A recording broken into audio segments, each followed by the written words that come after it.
ખેડૂત મિત્રો, મારું નામ છે વિજય ગઢિયા। તો આજે આપણે એક ટેટીના પાક પર આવ્યા છીએ। ત્યાં આપણે એક પ્રગતિશીલ ખેડૂત મિત્રની મુલાકાતે આવ્યા છે, જેને માઇકોરાઇઝા વાપરેલ ખેતર છે અને નથી વાપરેલ ખેતર, બંને ખેતર એના જ છે અને સેમ દિવસનું વાવેતર છે। તો સૌપ્રથમ તમે તમારો પરિચય આપજો।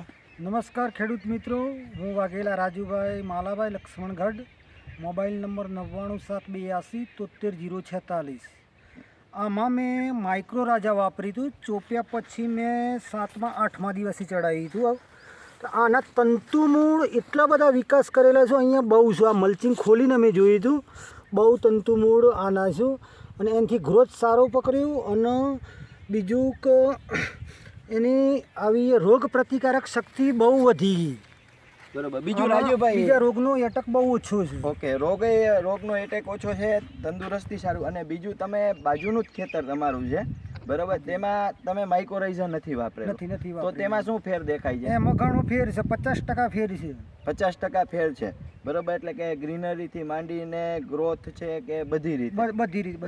હવે ખાસ કરીને ખેડૂત મિત્રોને મારે એ માહિતી આપવાની છે કે માઇકોરાઇઝા વાપરવાના ફાયદા। માઇકોરાઇઝા વાપરવાના ફાયદા એ છે કે જો તમે માઇકોરાઇઝા વાપરશો કોઈ પણ પાકમાં, તો તેનાથી માઇકોરાઇઝાનું કામ એ હોય છે કે જે તમારા જે મૂળ છે એના તંતુ મૂળની વૃદ્ધિ કરવાનું, બરાબર। રાજુભાઈએ જેમ કીધું એને વાપરેલું છે તો એનો ગ્રોથ સારો દેખાય, કારણ કે જેમ એના મૂળની વૃદ્ધિ થઈ છે એટલે નીચેથી પોષણ લેવાનું કામ એને સારું, ખોરાક સારો લીધો, ખોરાક લેવાનું કામ સારું કર્યું છે, એટલે કે ખોરાક સારો મળ્યો એને હિસાબે છોડ હેલ્ધી છે, રોગ જીવાતનું પ્રમાણ પણ ઓછું છે, બરાબર।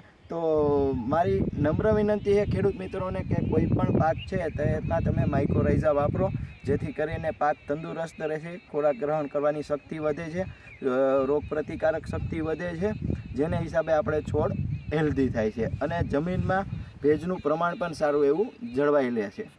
આભાર।